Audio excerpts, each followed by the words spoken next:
오늘 첫 소식으로 서영민 기자가 하반기 경제정책 방향의 주요 내용 짚어드렸는데요. 이게 어떤 의미가 있는지 또 실효성은 얼마나 있을지 하나하나 따져보겠습니다.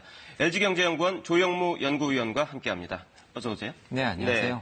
먼저 올해 성장률 전망치를 0.2%포인트 낮춰 잡았거든요. 그만큼 좋지 않은 경제 상황을 정부가 반영했다 이렇게 봐도 되겠죠? 그렇습니다. 앞서 경제 성장률 전망치를 발표했던 게 정확히 6개월 전이었던 작년 말 올해 정부의 경제정책 방향을 발표하면서 전망을 했던 것인데요. 네. 불과 6개월 만에 0.2%포인트 낮춘 것이고요.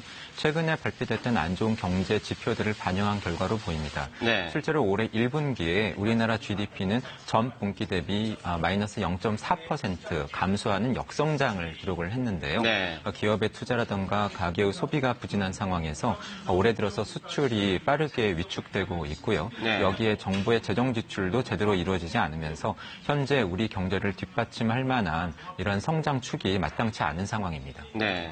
이 낮춰잡은 성장률 전망도 사실은 전제들이 있어요. 7월에 추경통과 또 2달 안에 이거의 70%를 빨리 집행한다. 이런 전제들이 있거든요. 어떻게 목표 달성 가능하겠습니까?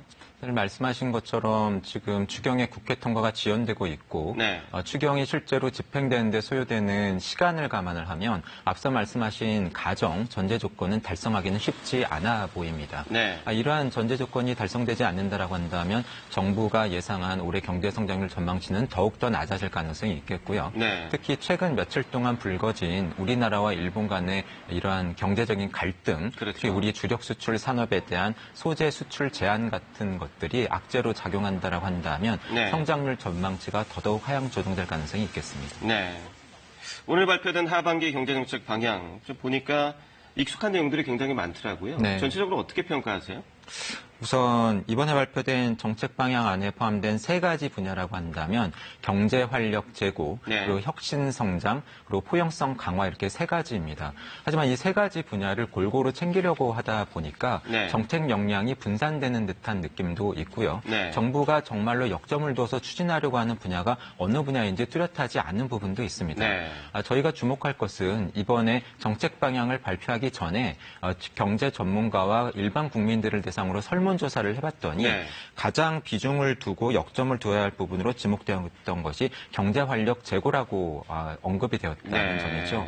결국은 정부가 추진하려고 하는 정책의 가지수를 줄이더라도 정책의 실효성을 높이고 즉 역량을 집중할 필요가 있는 것으로 보여집니다. 네.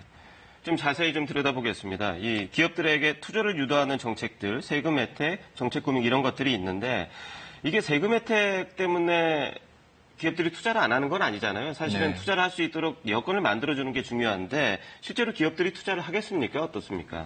일단 세금 부담을 낮춰준다라고 하는 것은 투자에는 분명히 긍정적입니다. 네. 하지만 이번에 발표된 세금 부담의 완화 조치가 한시적인 조치들이고요. 네. 아무래도 기업의 투자가 장기적으로 이루어지는 것을 감안을 하면 대폭적인 투자 증가를 기대하기는 어려워 보입니다. 네. 특히 현재 기업들이 투자를 하기 어려워하는 중요한 이유가 대내외적인 경제 불확실성이 크다라고 하는 점을 감안할 때 네. 이러한 불확실성 요인을 제거해주고 규제를 완화해주는 것이 매우 중요할 것으로 보이고요. 네. 특히 정책 금융을 강화하는 식으로 해서 대출 한도를 늘려준다라든가 보증응 한도를 늘려주는 이러한 지원은 그 돈이 과연 효율적으로 쓰이는가와 관련된 비판이 항상 뒤따라오기 때문에 네. 민간 부문 그리고 시장을 활용한 제도 지원이 보다 더 바람직하지 않을까 하고 생각이 듭니다. 그렇군요. 이 소비 활성화 대책도 주요 대책으로 포함되어 있어요. 뭐 노후차 개소세 감면 이런 것들이 들어가 있는데 어떻게 보십니까?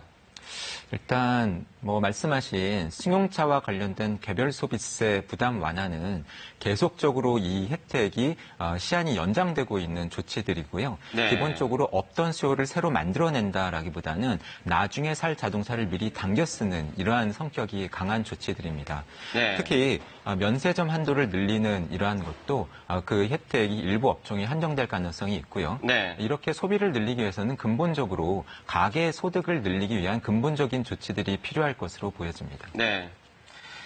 지금 수출이 부진한 상태에서 결국 내수 중심으로 성장을 좀 이끌어가겠다 이런 건데 사실 올해 상반기에도 내수가 버텨준 측면이 굉장히 강하잖아요. 네. 결국엔 역시 수출이 얼마나 회복되느냐가 앞으로 경제에 굉장히 중요할 것 같은데 어떻게 보십니까? 정부와 한국은행은 하반기 이후에는 반도체와 같은 주요 업종의 업황이 개선이 되고 우리 수출이 살아나면서 우리 경제가 회복세를 나타낼 것이라고 하는 낙관론을 유지를 해왔는데요. 네. 하지만 실상은 세계 경제 성장률 전망치가 계속 떨어지고 있고 교역은 더 빠르게 위축되고 있고 미중 무역 갈등이 심화되는 가운데 네. 기대보다도 반도체 업황의 개선 기미가 나타나고 있지 않습니다. 네. 여기에 앞서 말씀드린 것처럼 우리 주요 수출 품목인 반도체를 대상으로 일본이 수출 규제를 강화하고 있기 때문에 네. 하반기 이후에도 수출 회복을 장담하기는 쉽지 않아 보입니다. 네. 오늘 설명 잘 들었습니다. 네, 감사합니다.